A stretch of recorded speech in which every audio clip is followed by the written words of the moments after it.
Hello and welcome to OT the Podcast. We're here to talk about watches, time, and, of course, how to spend it. My name is Felix Schultz. And I'm Andy Green. Felix, how are you? I'm very well. It's it's Sunday here. We've been having a little bit of a pre-game chat about everything that's going on, and I didn't realise, Andy, we're talking about a lot of blue dials today. Heap of blue. But after we chat about some blue dials, we also chat to a somewhat unusual watchmaker. We're chatting to James Lamb. He's a UK-based watchmaker who does things in a very handmade way. And I'm talking down to the cases. He, gets a solid block of silver and he turns it around on a lathe, solders it, hammers it, polishes it, bingo bango, you got a case, which is not how things are done typically. So that's a fascinating chat that we've got coming up. Coming right up. And this is one of those guys that you kind of, is fairly new on the scene. You'll see, if you look on his Instagram, you kind of see what he's about. But every now and then we get a bunch of our friends or people that we know messaging us saying, oh, you should have a chat to this guy or girl and get them on. And, I think a couple people were messaging both of us saying James Lamb is one to watch. So you guys should get him on. Yeah, thanks to Roman. He suggested we have a chat, and Asher as well. So yeah, good suggestion, guys. Keep them coming. Andy, have you spent 100,000 Swiss francs on a box recently? No, I just missed out. My limit for boxes is 95,000 Swiss Ks. This is something that we didn't talk about in last week's auction we missed it. episode. Or had it happened yet? I don't know if it had. I'm going to say it hadn't happened because that makes us sound better. Peak 2021 wildness, a FV Jaune box made to house 5 subscription model Jaunes sold for 100,000 francs. Is it unique? Apparently. So it's an exclusive and unique wooden box. Well, I mean, that's what the auction catalog says. Like, it's a unique box. I mean, who knows? Maybe the other one had a slightly different grain of wood. Number ones, estimate of $1,000 to $2,000, 100,000 Swiss francs. Good thing to know though, there was no reserve, and apparently the proceeds were for charity. So okay. Oh yes, that makes me feel slightly less sick about the state of late stage capitalism. But yeah, wow. I don't know. That's goodness me. I mean, I guess we're used to spending 50,000 on a good Rolex bezel. Yeah. There is that too. I don't know. Hey, if you've got thoughts about this, you should definitely hop onto our Discord where we not quite no filters, but very few filters. Very few. About the shenanigans of the world of watches. So that's, something we should be chatting about over there. Andy, you know what else I've been thinking about recently? Is it the Blancpain Air Command? Yeah, specifically the time I saw the limited edition one a couple of years ago at Time to Move. And finally we get to see what a regular production version looks like. And I'm a little bit surprised, Andy. What's shocked you here? What shocked me is, not shocked. I mean, I like the blue. So it's a little quick rewind for people who aren't across the vagaries of rare vintage Blancpain chronographs. In the 50s, they made a watch called the Air Command, and it's probably one of their rarest, which, they're famous for dive watches. It makes sense that they didn't stray into the world of aviation chronos too much, but they did a little bit. Super rare, super exclusive, and now it's come back. It's come back in 2 versions at the moment. There's a red gold with blue dial and titanium with blue dial, which is what surprised me. I wasn't quite expecting to see a titanium pilot's chronograph from Blancpain, but it makes sense, I guess. New model, new tech material. Apparently it's grade 23 titanium. I have no idea what that is, to be honest. What do we normally see? We normally see like grade 5, right? Grade 5, occasionally grade 2. Grade 5 is pretty cool. Again, I don't know what these grades mean, really. The higher the grade, the better. I mean, again, if there's any metallurgists listening, please educate us. Yes, call in. What else do you need to know about it? It is a 42.5 cross, 13.77 tall. It's got 2 timing methods. It's got an elapsed, a countdown bezel, looks like there, and flyback chrono. It's all that sort of good Blancpain goodness that you expect. Pricing 26,500 Aussie in titanium, or 42.5 for gold. And Felix, you didn't share a movement pick with me, No. but it is quite a nice movement. Yeah, pretty industrial. Yeah, Is it yeah, very sort the of. F88 something or? Yeah, the Air Command. It doesn't say what it is on the movement. Well, I mean, we're writing this off slides, so F88B. Yeah, that's that's the right. one. I mean, it's 388B. Sorry. limited space, Andy, and I thought I'd dedicate as much time as I could to that very flashy sort of starburst blue, twin registers, that sort of Mm, aviation style, which I quite like it coming from Blancpain. It's they put their own spin on it, which works yeah, for me. looks cool. It looks very cool. Oh, good Mm, inclusion, Felix. thanks, mate. Another blue dial we should discuss. We must discuss. Well, everyone's been discussing it. Everyone has been posting. Everyone's been talking about it. The Tudor Paragos FXD. Yeah, I mean, fixies, mate. Fixies. Not just for bikes.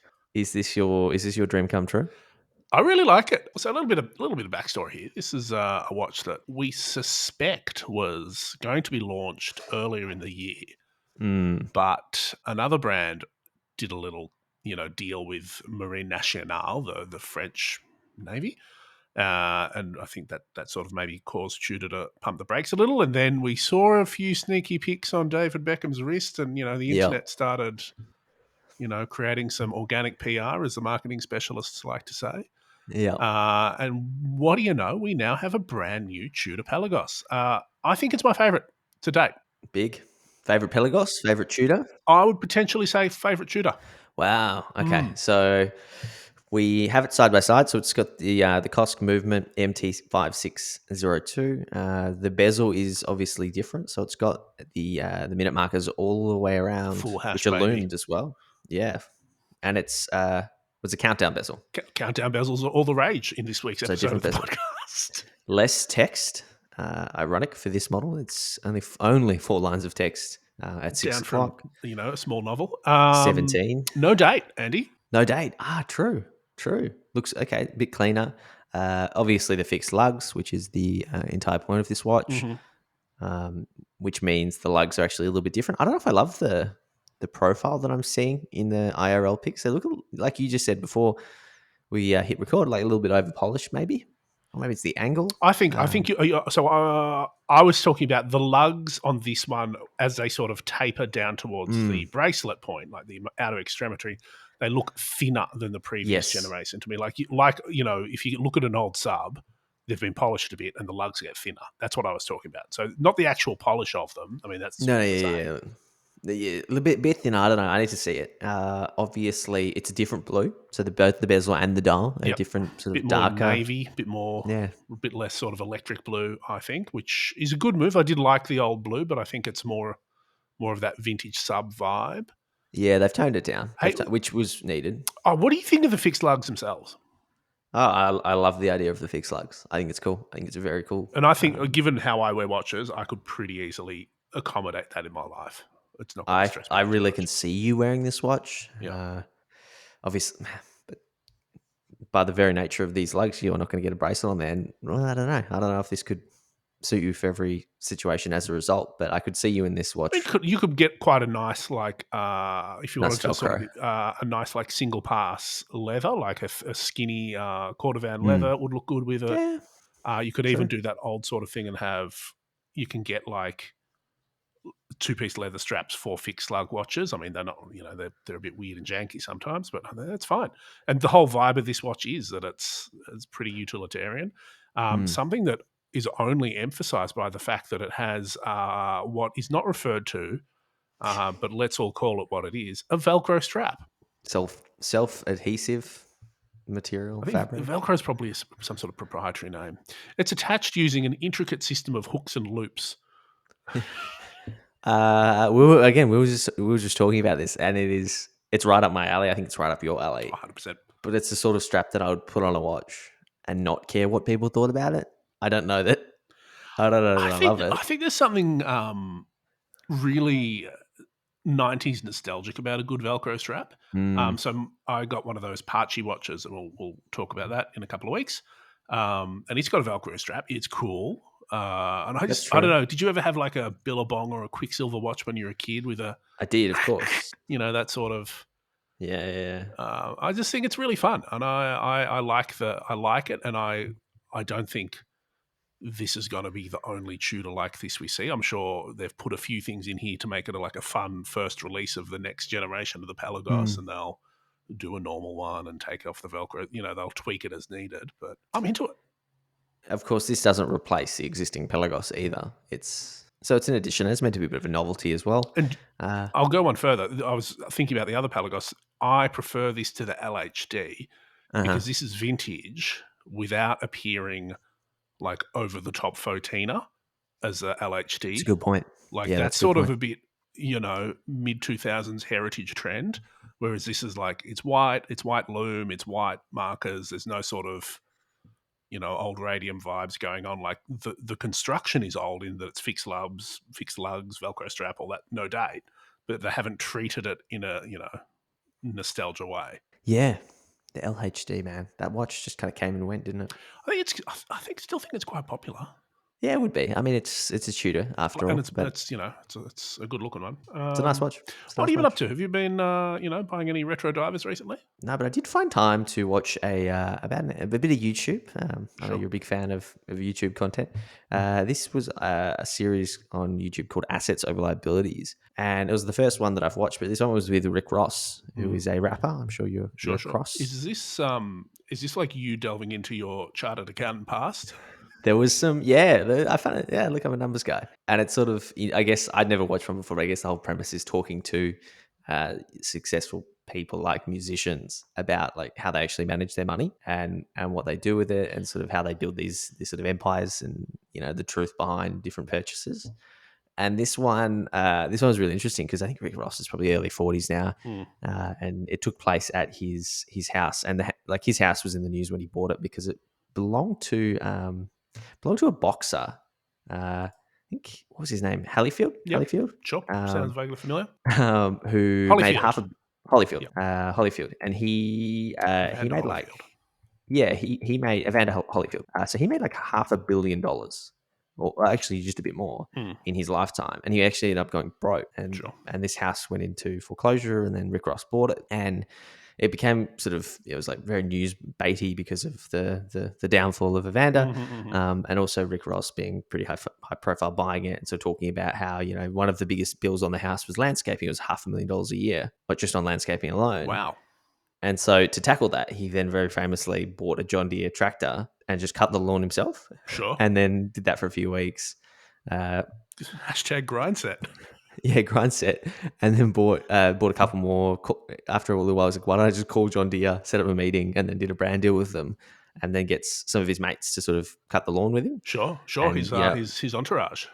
Creating jobs, really. Yeah. And so, but the whole theme of it is how he views these purchases that you see a lot in the rap community, like watches and cars and whatever, and private jets, and how he views them as an opportunity to turn them into an asset and a liability. So, he talks about the lessons he's learned from like private jets, where if you have a private jet and you don't want anyone else in it, that's probably going to sit there most of the time and cost you and be a massive liability. But if you're cool with, and renting, a few people, you rent it out to your mates, it can actually make you money. Sure. And it's the same with his house. It's the same with, he's got like over 100 cars, and, he buys old stuff because he knows they're not making any more of it, and he can rent it out to, as Hollywood props, for example, or for music videos. Yep. Yeah. And so just his mindset on how he makes these big purchases and what he wants out of it. And it was quite interesting, quite an interesting take, and very different to the, what we get in current rap music, which is, that's fascinating. Flexing. In a similar, this is not something I'd thought to talk about, but I noticed, I got some headlines that Peter Jackson, the guy that directed Lord of the Rings, have heard of him. Yes. He recently sold Weta, which was the special effects company that he set up to do Lord of the Rings, because it was quite sort of pioneering at the time, and the technology didn't exist, so he built it up. He sold it to Unity, which I think is a game studio, in two divisions, and I think over $1 billion. Wow. And he owns most of that. Yeah. Wow. Like that's the same sort of thing. Like, so his worth is not in, obviously the residual from Lord of the Rings or directing. He just basically owned a special effects studio, which is wild. Old mate Peter Jackson is a billionaire. Makes sense. He deserves to be. He deserves to be a very talented man. Good on him. Hey, Andy, Felix. this episode is, of course, sponsored by Nomos. Our good friends Nomos. Yeah, out of Glasuta. Over the next few weeks, given the time of year, we're going to be talking about some festive options with a little bit of a gifting sort of element. Gifting bend. It is that time of year, Yeah. Felix. Christmas trees are up. I Carols literally have have a come Christmas out. tree up. I haven't decorated it yet, but it's up. The flicks are on Netflix. Yes, Love yes. Hard. Definitely recommend you check that out. Sorry to interrupt, Norse. But it's That's very okay. good. Maybe there's some Nomos being worn in the film. Who knows? One way to find out. We're going to be talking. We're going to buy each other some Nomos gifts. You know that. Love it. Oh, okay. Not today. Later on, we're also going to do some. Exciting. Nomos are great because they've also got some other sort of some fun little things. Like maybe you don't want to spend a watch on someone, but maybe you can get a cool little watch accessory or watch related thing with the Nomos name on it. That's nice. But today, Andy, I'm gonna talk about I think a watch that is possibly the Nomos contender for the toughest all-terrain, do anything, look great anywhere watch that they've ever made. Do you know what I'm talking about? That's a big call. Yeah. ATW. Yeah, it's the Club Sport Numatic 42 date, which, Okay. if you're really into your Nomos SKUs, is reference 782. Oh, perfect. That's the steel blue boy on the bracelet. Yeah, quite new. So it was released, I want to say, within the last month. Yep. And the Numatic Sport has existed before, but this is a bit of a new take on it. So it's 1,000 feet water resistant, which is a lot about of feet. 300 meters. And there isn't even a dive bezel on it because they don't need it. No. But it does have solid loom, so it's got that sort of classic club dial layout of hour markers and Arabic numerals. Date at 3, small second hands. Very new sort of dial treatment for Nomos, a really sort of vivid, vibrant sunburst blue. Very strong. Yeah, and of course, because it's quite a water resistant watch, it's got a screw down crown. One thing I like about it is that if you unscrew the crown to change that quick set date, it's got a little red crown tube. Yes, which it does. I always appreciate as like, hey, have you maybe not screwed this in enough? Maybe you should screw it in a little bit more. You klutz, please remember to do that. But two other things that are interesting about this, Andy. One is the case material, 316L steel, famously hard, famously, pretty, famously superior steel for watches. Yep. Another thing, Andy, is the bracelet. Mm-hmm. We have seen bracelets on Nomos before, and typically they've been a very sort of designery vibe, I'm going to say. A little bit, sort of minimalist. Yeah, minimalist, sort of, a bit sort of funky, a bit unusual. Retro. This is something very familiar. It's a classic sort of 3-link bracelet system. Yeah. Not something I would have ever expected to see on Nomos a few years ago, but I reckon it really works quite well. It's a very familiar bracelet, and it looks really good with that sort of curved end links going into those long, lugs that the club is sort of pretty famous for. And it's even got a quick change on the back. Perfect. What do you think about this watch, Andy? It's a really nice looking watch. As anyone with eyes can see, the club. We've both got clubs at this point in our lives, so we are part of the club. What else do I like? I love the sapphire crystal. You don't see that on that many sport watches. Yeah, sure. Also, we didn't even talk about the movement, Andy. No, DUW6101 Numatic movement. Slender on the wrist. Slender on the wrist, Felix, and visible through the clear case back, which is just something nice that you don't get too often on the more sporty watches. It's still a slim watch overall, so it is that 42 millimeter diameter, but it's 10.2 mil high. And I think that's that. For me, I've actually finished writing an article about this. If you're looking at a sort of a watch that you want to wear all the time, I argue that profile height is more important than dimension. Definitely is. Definitely is. Shirt cuffs and whatnot. Shirt cuffs, actually wearable fit, not knocking it on stuff. That all matters. Price, Andy. Again, Nomos is quite sort of famous for, good value offering, and I don't think this is any different. We're looking at 5,580 Australian dollars. Impressive. What do you think? Who do you think this is for, Andy? Who would this look good on or suit? Yeah, like you said, this is a watch that you really could wear all the time. There's no real need to take it off, given the waterproofness, given the the 316L steel. Like it's robust, it's well built, it's going to be accurate. It looks good. I mean, the blue dial with the sunburst is probably going to go with most outfits. You know, Mm-hmm. stainless steel blue dial watch with the bracelet. It's, I mean, if you're young and getting into watches, this is a really good price point Yeah. that I'll be working towards. At the same time, it doesn't, budget isn't dictated by age. So if you're sort of getting a bit more serious about watches, I think this is a really good choice. Obviously, this time of year, Felix, it's a nice gift. Yeah, well, it's a very nice gift. If you were thinking Christmas, maybe it's a special occasion, maybe it's a 30th 30th birthday coming up. Maybe it's 40th. I don't know. But yeah, I think another thing about that this would really sort of suit somebody is like, because Nomos, it's quite a, if you like Nomos, you tend to really like Nomos. Mm, And if maybe you've got something else, one of their more funky offerings, and you want something a little bit more versatile, like maybe you've got, I don't know, an Autobahn, or a yeah, really bright coloured, Tangente or something. This is something that you can have there that can just sort of become like a default work watch. yeah, it's a Like good call. if you don't know, or maybe it's a hot day, you don't want to wear a leather strap, just pop this on. Yeah, I think that's where I sort of place this. And like you said, Andy, we're coming into Christmas, so time to start thinking about what you're going to get people. Or Yeah, maybe someone has a 30th birthday coming up. You got to start maybe thinking they about do. that too. Buying from Nomos online, that's always a pretty great experience. How it comes, like Nomos's Hmm. packaging is really really lovely and sort of gift worthy in and of itself.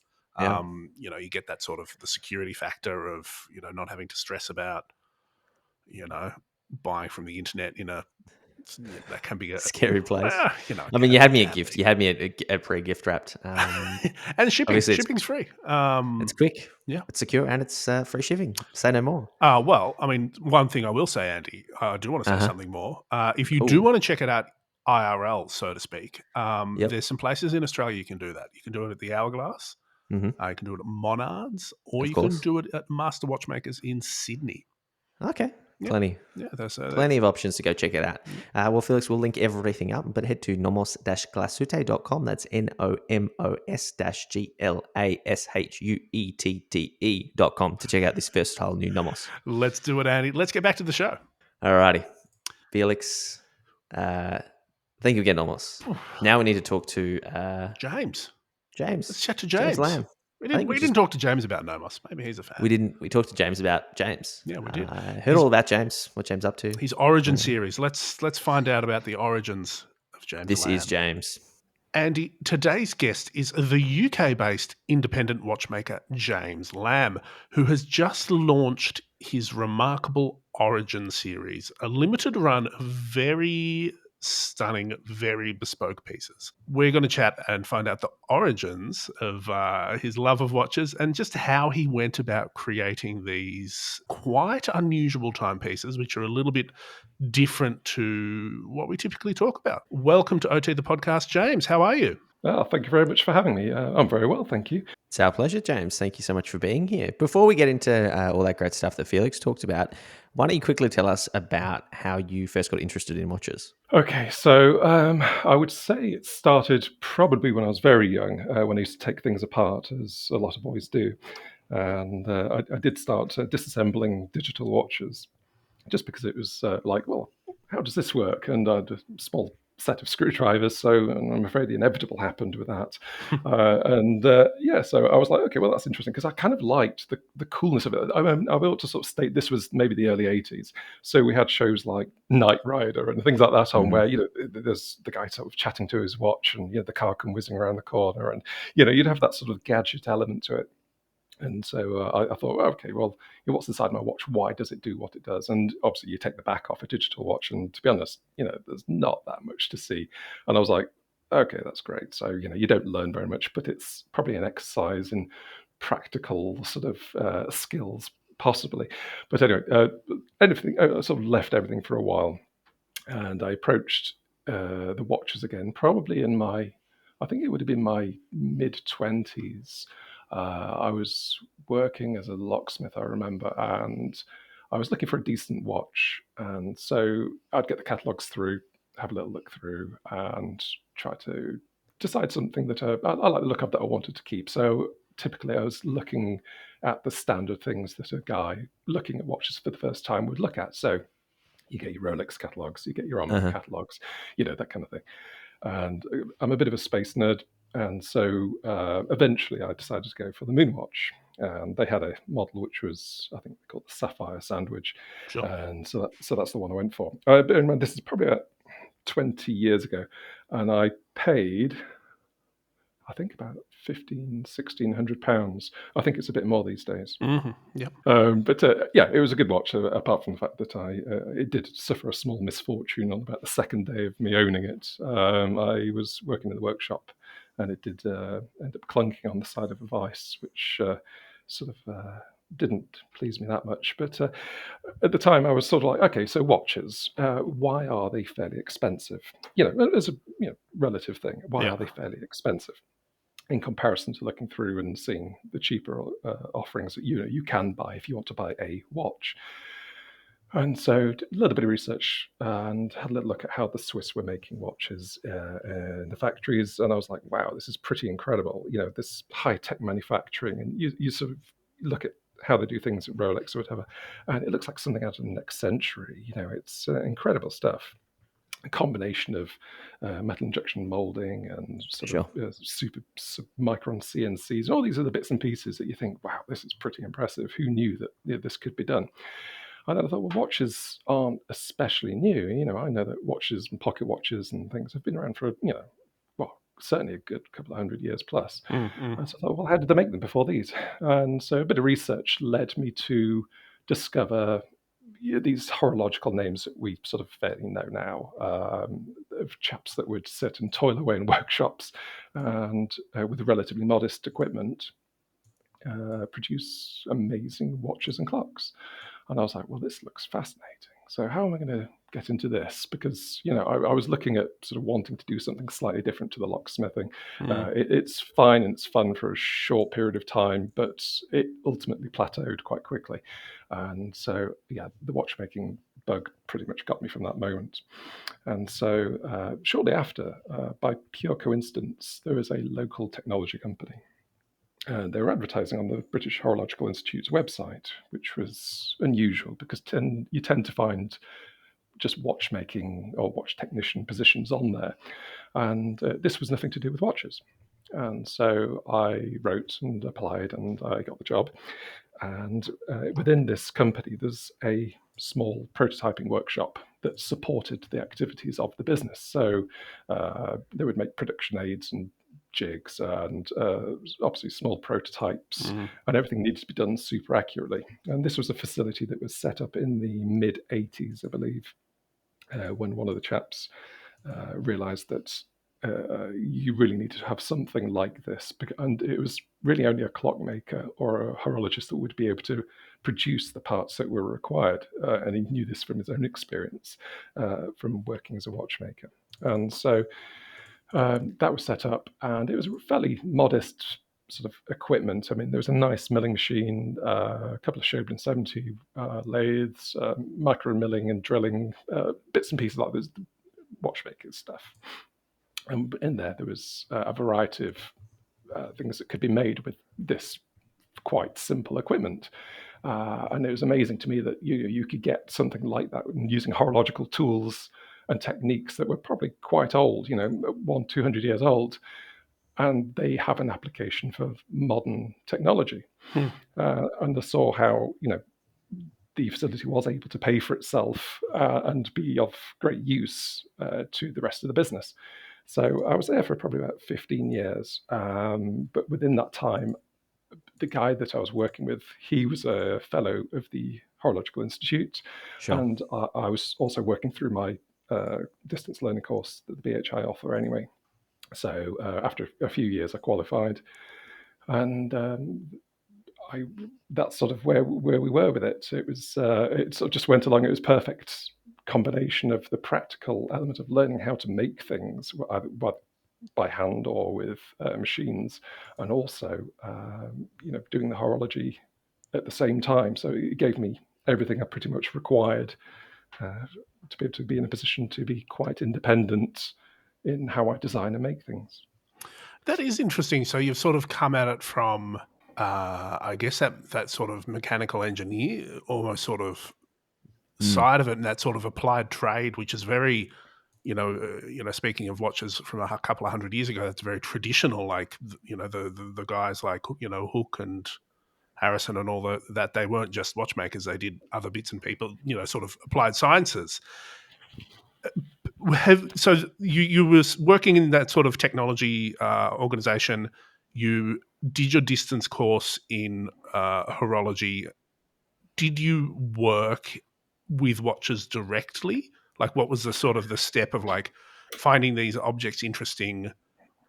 Have you sort of worked on a repair bench or worked for a watch dedicated company, or what was sort of the Yeah. next step in your journey, I suppose? Yeah, no, it's a good question. Towards the end of the qualification, there's a section where you have to build up a portfolio of recorded repairs, and it was an ideal opportunity for me to set up a small watch repair business from home, so that I could be gaining that practical experience as well as doing the course, and as well as the safety net, if you want to call it that, of working full time in industry. And so I would take work from, I'd have a little website, and so I'd get work from the public. I used to I get work from local businesses, so I would take their watch repairs in. They'd give you like a bag of sort of watches to work through for a few weeks. The money wasn't great, but it was more the practical side of it, and gaining that experience and finding out, that sort of work. And so it wasn't a moneymaker particularly, but it was certainly a good lesson in, right, this is the job, this is how you do things, and it was invaluable in that respect. So I did that for probably a couple more years before I qualified, worked a little while afterwards. But bearing in mind at this time, like I say, I was working full time, I was training, doing all the exams and running the business. And it got to a point where I was like, okay, right, I'm spreading myself a bit thin here, and I want to have a bit of a break now. So I got my qualification, and I just gave myself a year or so out, just completely away from watches. I'd seen enough very average quality, quite old watches, all suffering from the same sort of ailments, which invariably wasn't from manufacturer, it's more from the hands of another watchmaker that you find the problems. When you're doing repair work, you're sort of, it's a bit like a crime scene. You open up the case back and you have a look and you think, okay, what's happened? Why is this watch doing what it's doing? And it would be ideal if nobody had been in there before you. To have like a pristine environment to have a look at and investigate is perfect, but rarely do you get that opportunity. And so you have a look and you'd see mauled screw heads or mangled balance springs or all kinds of things, over oiling, and you think, okay, someone's been here, someone's had a go. And so now you're battling somebody that perhaps didn't have a full idea of what they were doing, or were maybe commercially pressed for time, and so just needed to get the thing to tick and then send it on. However, and this kind of work is bread and butter stuff, but after a while it's a bit uninspiring. And you've worked for years to gain a wide variety of practical skills, and you think, I really want to apply those, more so than trying to scurry around asking around for spare parts on something that probably really is never going to work nicely anyway. And it was about then that I decided that I'd probably prefer to be a watchmaker that makes rather than repairs. Yeah, okay. That's probably I know a few people that have sort of gone down a similar path of that, bread and butter work of repair and needing to flex their creative muscles, I suppose.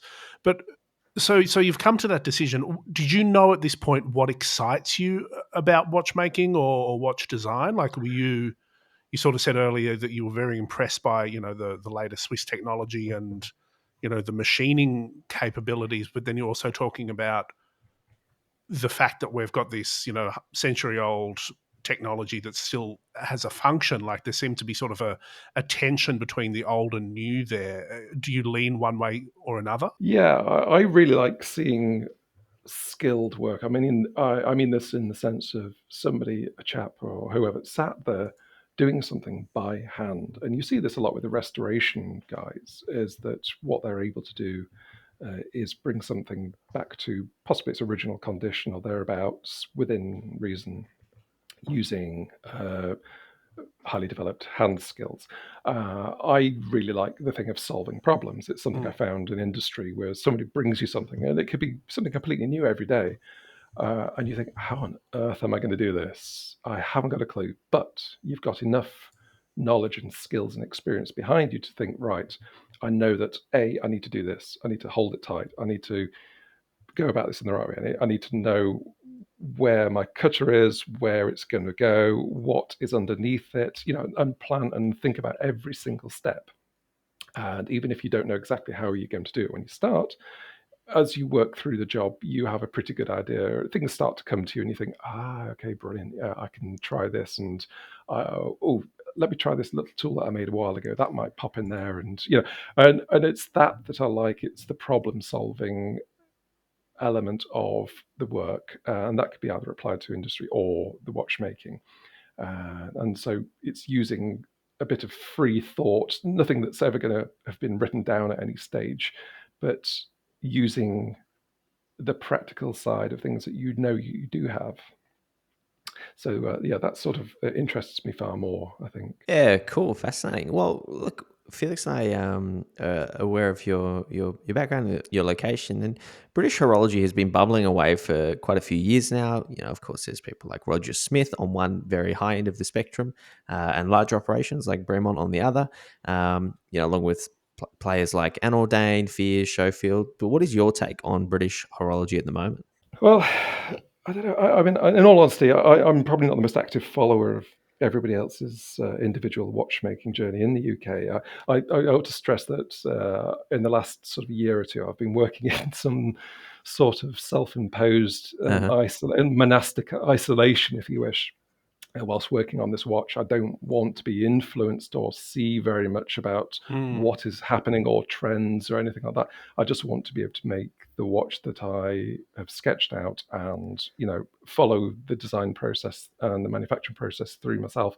And what other people are doing is sort of neither here nor there. I mean, there's probably literally dozens of people or brands that I never knew existed. So I don't really know exactly who's doing what exactly. I do definitely see an upward trend, I suppose, in the number of brands, and probably some of them will contribute in a quite meaningful way to the British horology story. But it is, I suppose, early days for everyone, and also there are brands and people whose aspirations are less long term than others, most likely. And some companies aren't always terribly successful, not for any reason, but and so there's names and things that will come and go.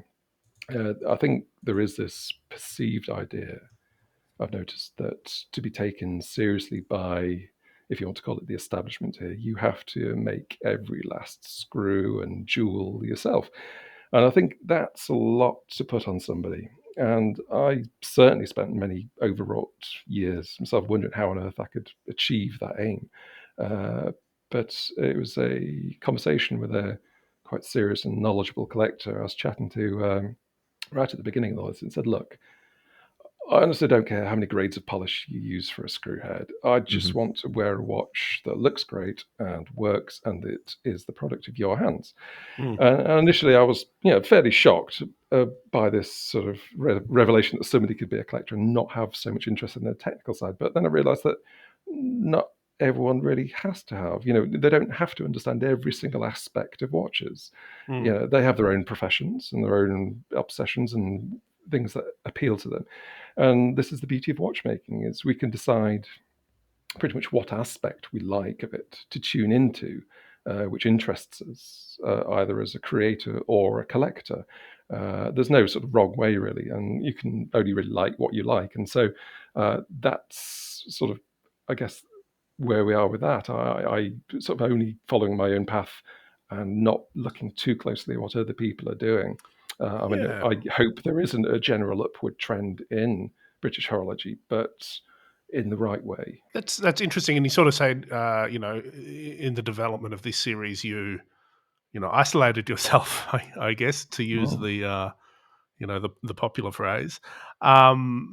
Certainly from what's going on in Britain, but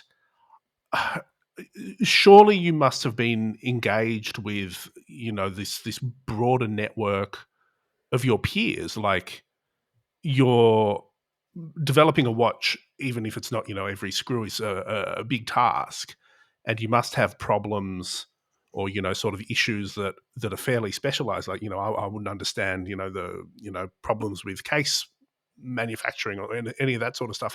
So who would you look to for inspiration or assistance in the space? Who would you call up or send an email to, if Honestly, you had a problem? nobody. Really? Absolutely nobody. I've asked for assistance from nobody. This Huh. is a problem of my own making. I don't want to burden anybody else with it. Apart from anything else, this whole project has been under wraps. I've not told really very Okay. many people about it at all, because I have this theory that if you start saying things out loud quite often, the universe almost hears you and thinks, right, wait, I've got a plan for this, and things don't work out. Experience teaches me this. So I thought, right, I'm just going to keep this all pretty quiet and only tell the least amount of people Really? until I start Interesting. getting to a point where I think this thing is actually a thing now. There's a difference between a collection of scrappy drawings. I don't use CAD or anything like that. It's all sort of paper and pen and just going through and chunks of metal everywhere and piles of swarf on the workshop floor.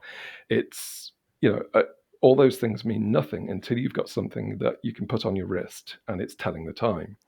And it was about that point that I started quietly making noises to a couple of people about what I'd been up to. But as for reaching out and asking people to help me solve problems, definitely not.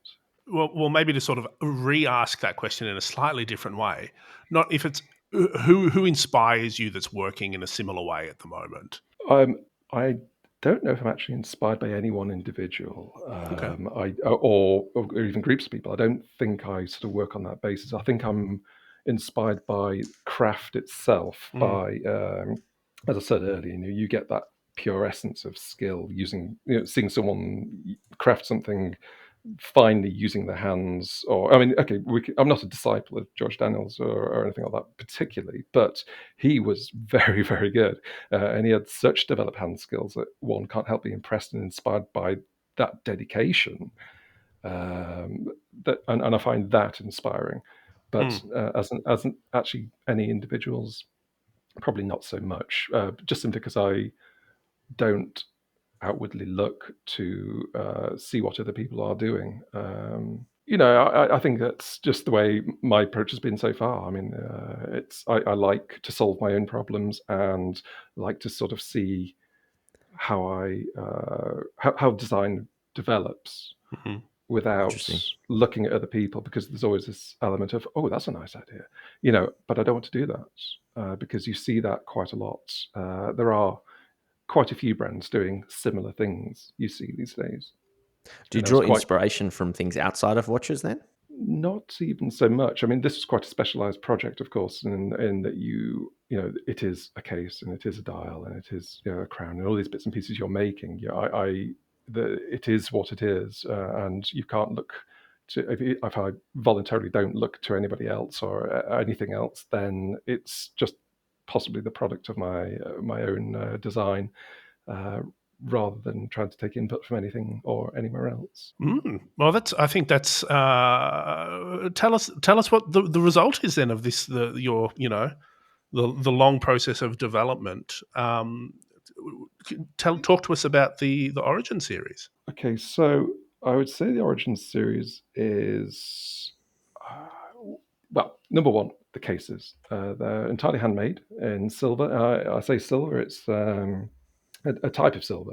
Uh-huh. It's a special silver called Argentium, which was developed by a British silversmith called Peter Johns, who created this stuff with an addition of, I think it was germanium. And so the result was a purer, slightly harder, and it was brighter and more tarnish resistant than sterling silver, say. And so it's ideal in one way for watch cases, and I was aware of this material for a little while, but the only problem is that it behaves quite differently when you solder it, and it's more difficult than, say, using sterling silver. So I had to relearn, a lot of the aspects of what I'm doing. So I did want to sort of produce something that was going to be made as much by hand in the old-fashioned sense as I possibly could do. So that meant literally hammers, files, saws, blowtorch, and just going at things that way. I didn't want to start introducing anything too modern or too fancy, because I find that can be a slippery slope. Once you start leaning on more convenient methods of manufacture, then where do you stop? So it was a deliberate effort to sort of think, right, okay, imagine it's 1800. How are we going to do this? And it was that approach I thought, right, let's just go about this in a nice, simple, straightforward way, as much as we can do with something like this. And so, that was the idea that I sort of had, was keep it super simple and learn the actual skills. I mean, case making is something of a long-term side mission, as it were, for me, to run in parallel with the actual watchmaking side of things. So with the case, I think my initial first thoughts were, okay, right, proportions. So what size would seem right? So I've used myself as a guinea pig here. I'm average wrist size, I guess. So I would firstly sketch out the rough look or style of the case. And I like older case designs quite a bit more than most of today's offerings. A bit like cars, in a way, you see these cars designed by computers and algorithms or whatever, and they may be designed to optimize by machining or stamping efficiency and things, but they've got a bit of a jelly mold thing going on. I mean, it's functional and inoffensive, but there's often not a huge amount of thought given to these things, which is a bit of a missed opportunity. So I'm not adding in some of the other slightly more avant-garde case makers that I'm thinking about here, but who make really great stuff. But generally, if you look at vintage pieces, the cases are a bit more crafted and certainly evocative, I think, of the style of the day. So you can age some watches pretty accurately by the style, a bit like cars. And I'm not sure we can really do that these days.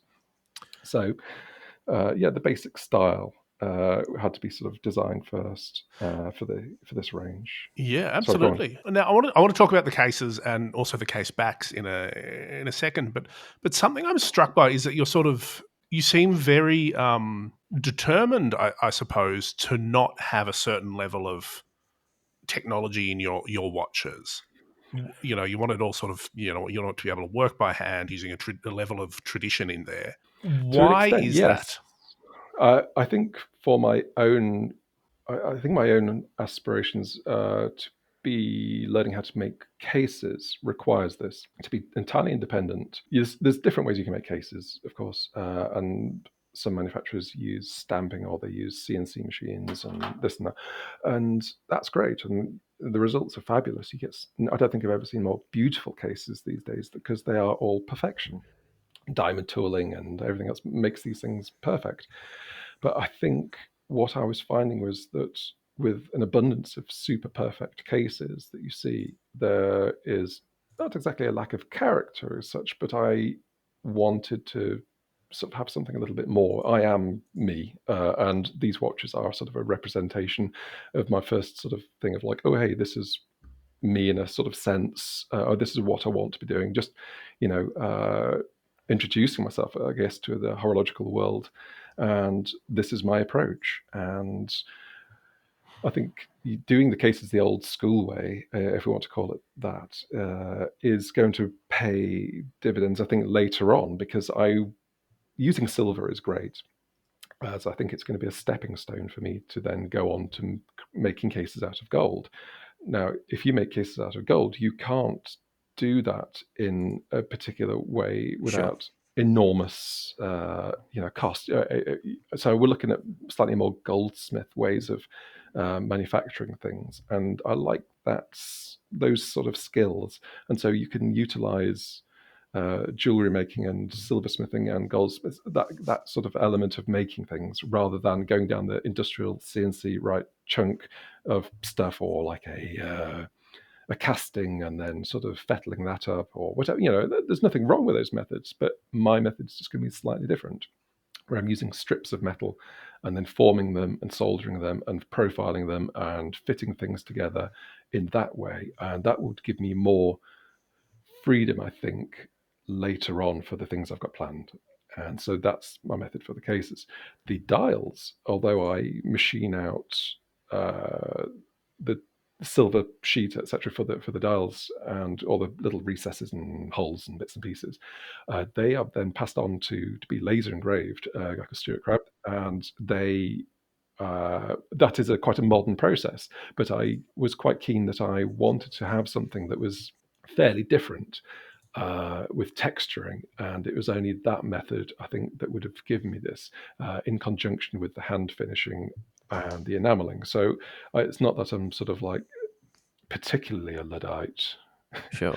Not particularly, but certainly there are some technologies I think are incredible, but certainly for this work I wanted to have the emphasis in some sense being on the case, the dial being a good portion of that, but I wanted to sort of try to employ as many sort of different crafts and things as I could do. Ideally I would have maybe gone for hand engraved entirely, but suddenly you start looking at the costs and and how you do that, and it's actually quite restrictive later on, and especially if you want to aim at a particular area in the market. I think provisionally I thought if I could make watches, I'd be an independent maker and offer potential buyers something as an alternative to some of the mainstream brands that traditionally people might start looking towards, because they see these things everywhere. Lots of adverts there's in the high street, etc. You can see these watches and try them on. But if you can introduce people to independent horology and offer something to them for about the same price as what they might be wanting to spend on a mass-produced piece, then I think that gives more options. And to be able to do that, there's always a bit of a balance and a compromise with what you can offer and how you do it. And so, one of those was the fact that, okay, I think we'll laser engrave rather than trying to hand engrave at this stage. There'll probably be later, like a series later on where I'll do the hand engraving for maybe a short number of pieces, but it won't be the main core, as it were. Very cool. Well, you mentioned the dials. Now, the 4 dials that we have here are, I believe, called the Elements, which is a series within the Origin collection. Tell us about what's going on here, because you've kind of got these 4 different colors and 4 different patterns. So what does it all represent? What does it all mean? Okay, well, quite literally, you can see, I don't know which one we want to have a look at, but let's start with water, because that one's fun. So you'll see, it's using translucent enamels, and there's some texturing underneath, hand texturing, and I guess it's like, you can see like a big sort of sloshy wave. I really like, you can see some photos or artworks, you see people and how they've done sort of painted waves and things like that, and there's the light coming through the wave. It's like a greeny bluey sort of thing, and you get this dynamic element to the image, and I wanted to try to incorporate that dynamic sort of part to this design, and so try to go for sort of fairly flowy forms, but with the translucency that would represent, the different colors that you would find within a wave. So that was sort of, I guess, from the design point of view, where we've gone with the water. The air is quite interesting. The photographs on the website for air are a little bit frustrating, because the opalescent enamels that have been used are quite tricky to photograph, and so I'm going to have a little bit of a play and figure out a better way of photographing these, because the color hasn't, or the effect of the opalescence isn't readily sort of seen from from photographs. So but yeah, for air, I wanted to have something that was like fairly sort of quite sparse, quite sort of minimal in a sense, and fleeting, but with that movement of air or wind, or however you want to say. So it sort of there isn't a whole heap going on within here, but it's probably one of the nicer ones on the wrist. I was really surprised how well it came out, because you design these things and you think, okay, right, that looks great. When it gets enameled, it comes back and you think, well, that looks fabulous. How's it going to look on the wrist? And out of all of them, that was the one that really surprised me. Combined with the light sort of grey Nubuck strap, it looks really cool. And so I was like, okay, that's great. Now we just get some decent photographs of it. But the colours and the forms there are deliberately sort of quite simple. What else we got? We got fire. The fire texture was something that this process took a little while to sort out. It was quite a few weeks of trying to decide how you approach this concept of displaying or showing fire as an element in this short or this limited area that we've got available to us on the dial. And you start looking at initially some probably quite over literal representations of fire, and with flames and things, actually engraved flames, and it starts becoming a little bit too literal. And I found this with earth as well. I originally drew out something, and I might show it one day just for fun, but it's I even had it sort of made up. But once I had a look at it, I was like, I'm not sure about this.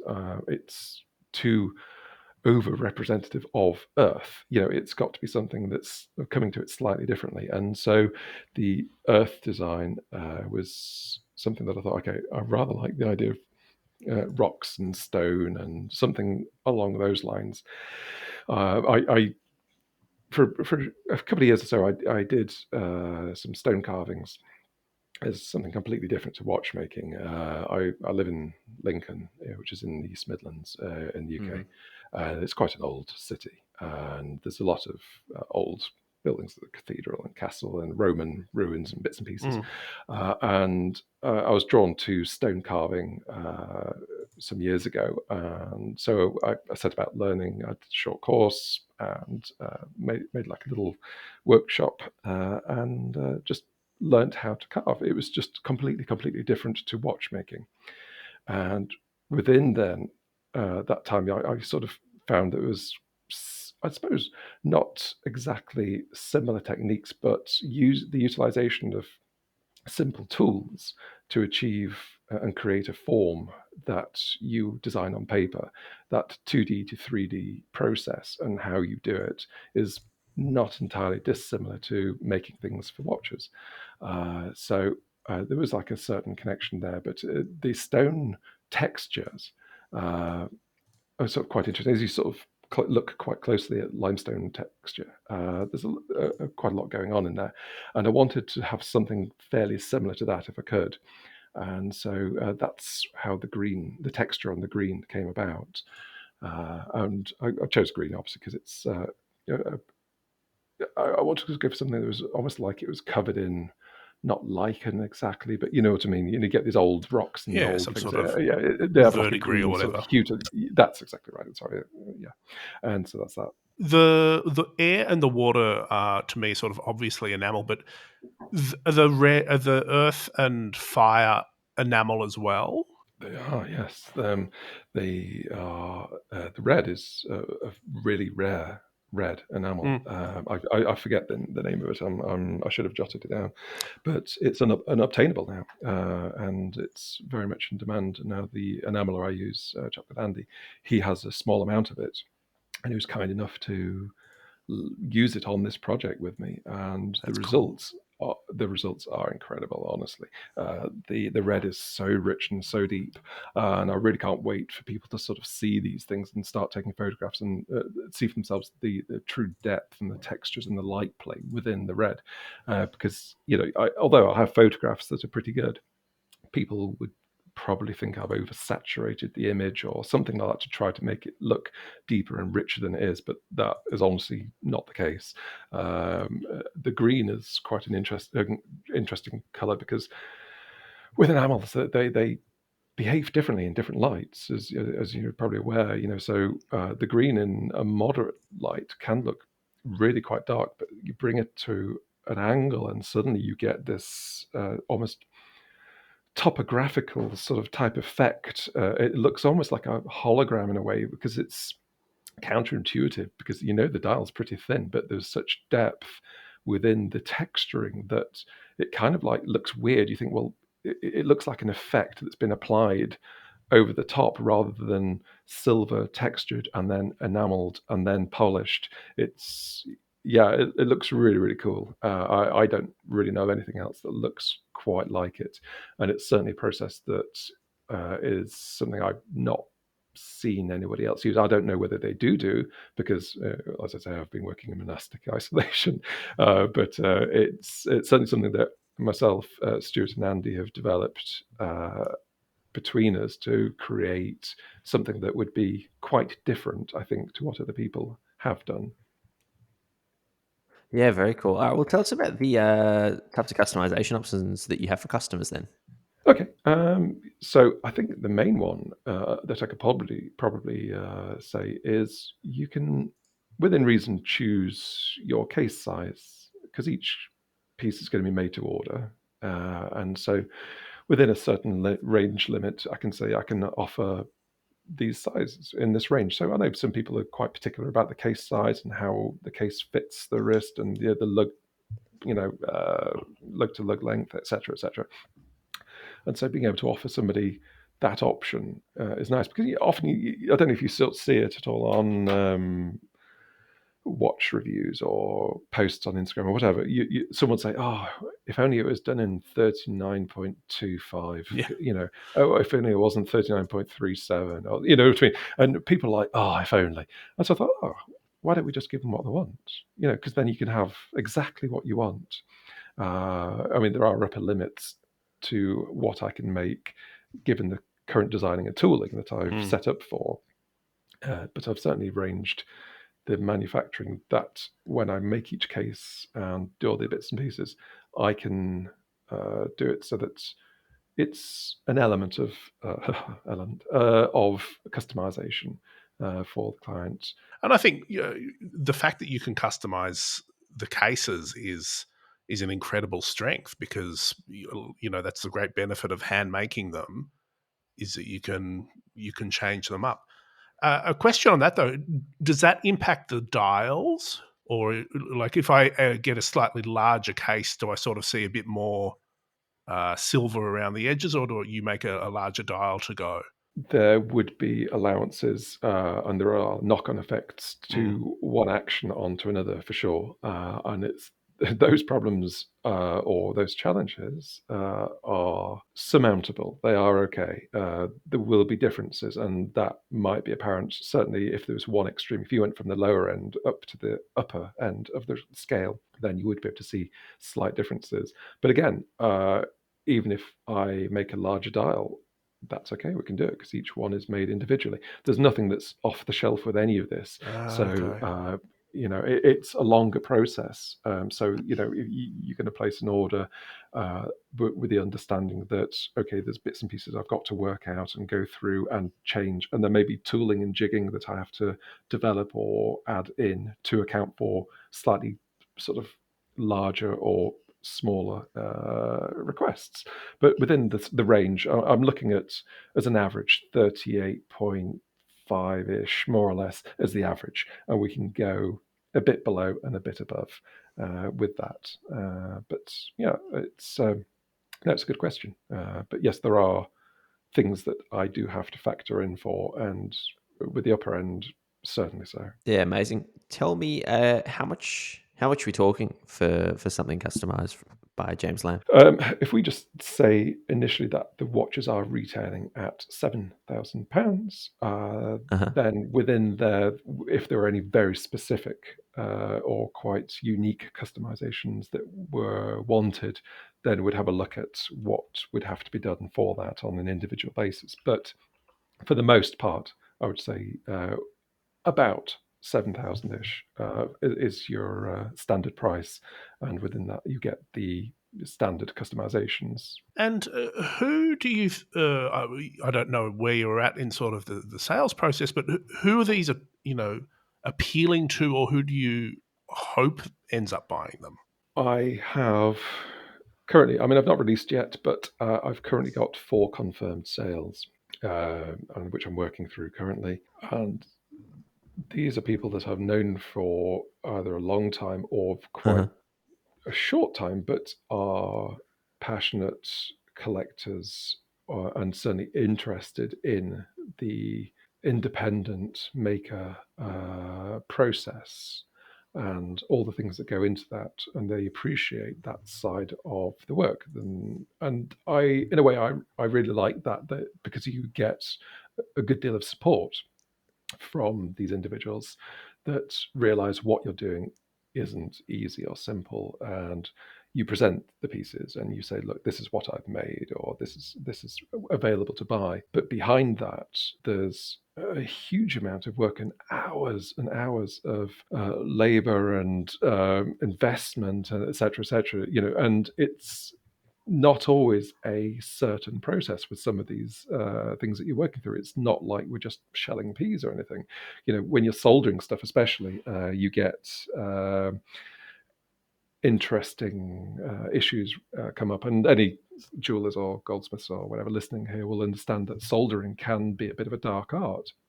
Some days the solder will not flow, and you can prepare the surface of the work, you can make sure everything's all set, and you've got you fluxed, and you've added your solder little bits and pallets and things, and you've got your flame going on, and for whatever reason, excuse me, it isn't working, and you just sort of sat there quietly, swearing at this thing, like, why aren't you doing what you're meant to be doing?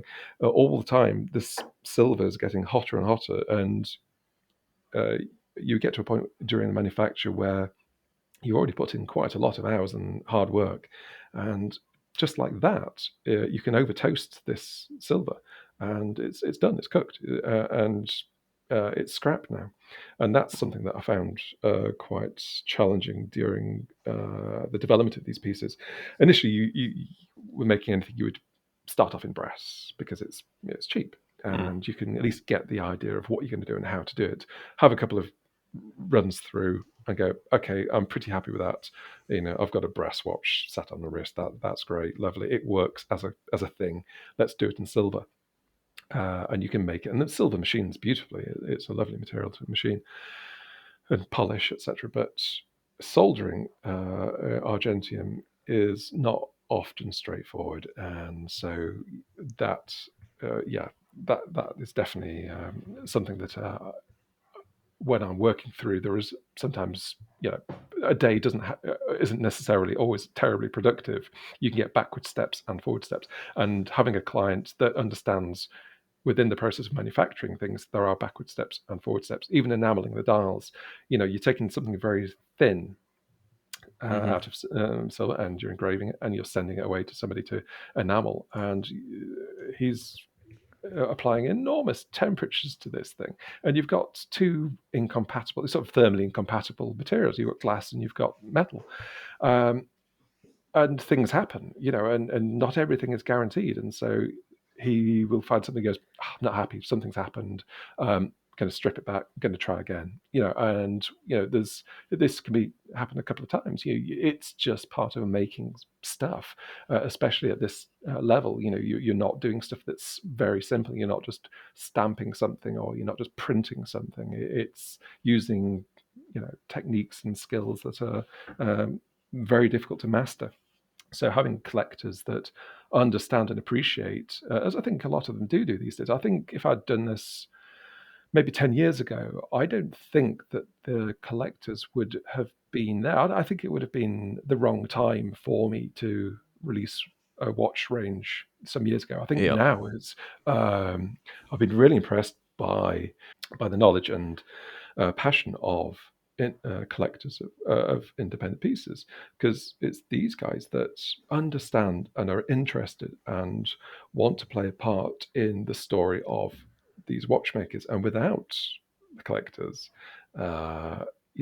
watchmakers are kind of done. We need you guys, and we want to be able to help create things and move forward, and for you to come along with us and be part of this thing. And it's nice when you find people that are interested in understanding.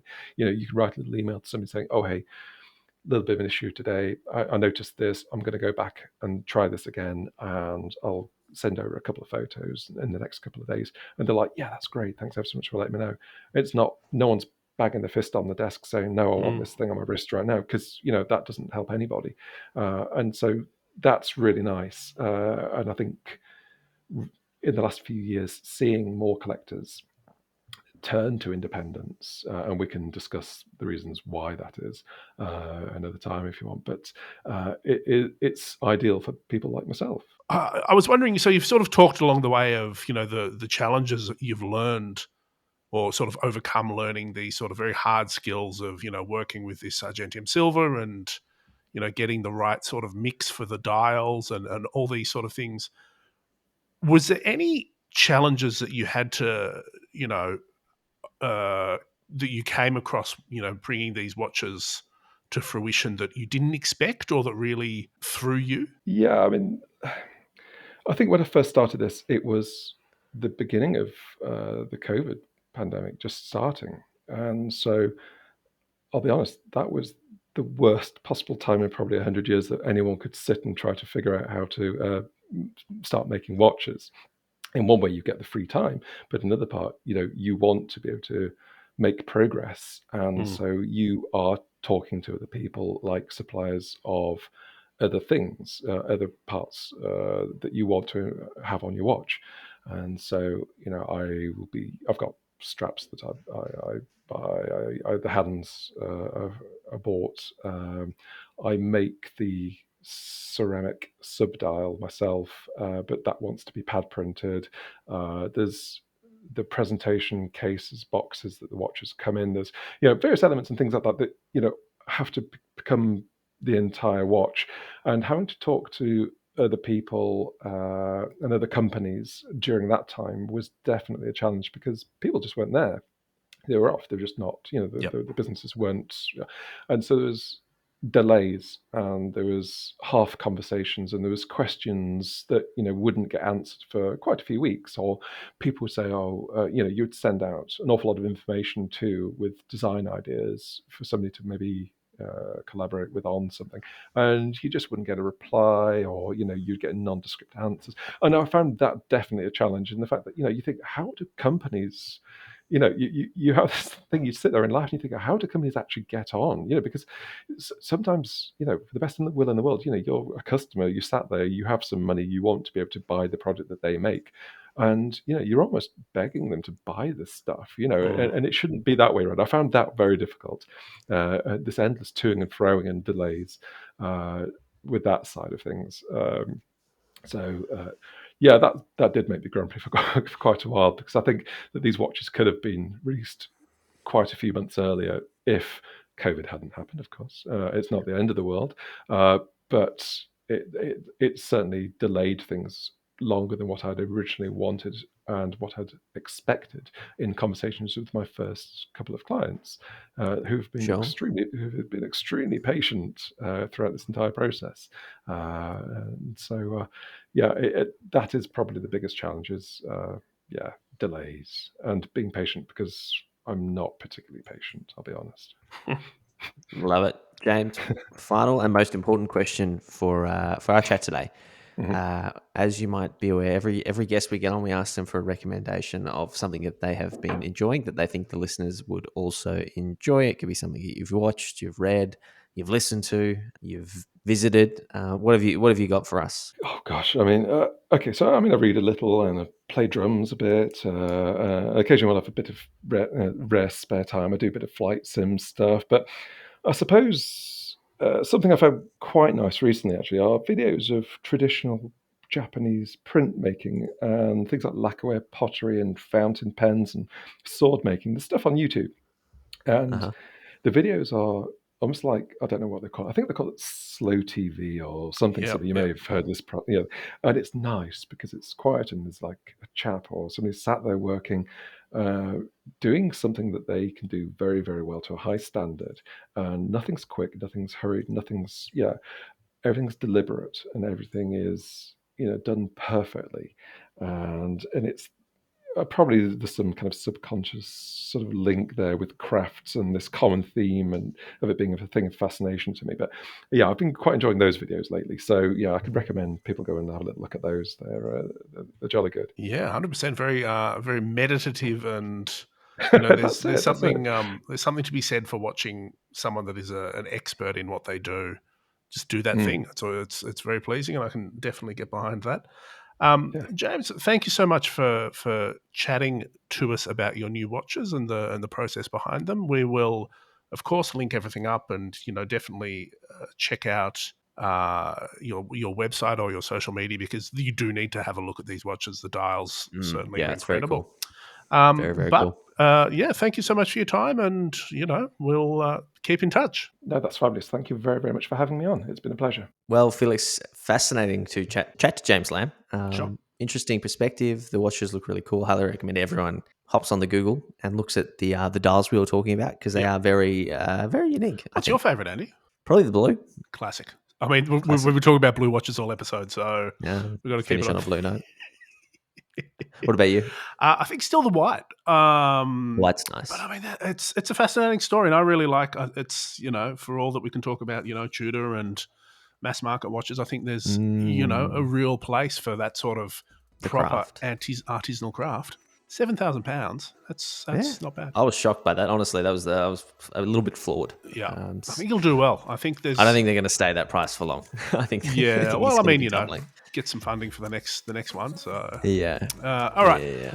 One to watch. You want to email us about James Lamb? Maybe you want to say you've got one. What case size you went for? You can send that to otthepodcast@gmail.com. You want to send us your wrist shot of your James Lamb watch. ot.podcast on Instagram. And of course, Discord, Andy. We talk about it a lot. It's still a fun place to be. Get on it. We'll link that up. Thank you, Nomos Glasuite, for supporting today's episode. Make sure you check out the club that we mentioned, and of course, the rest of their amazing watches. We will see you guys next time. Let's get out, Andy. Let's do something. Let's go bounce.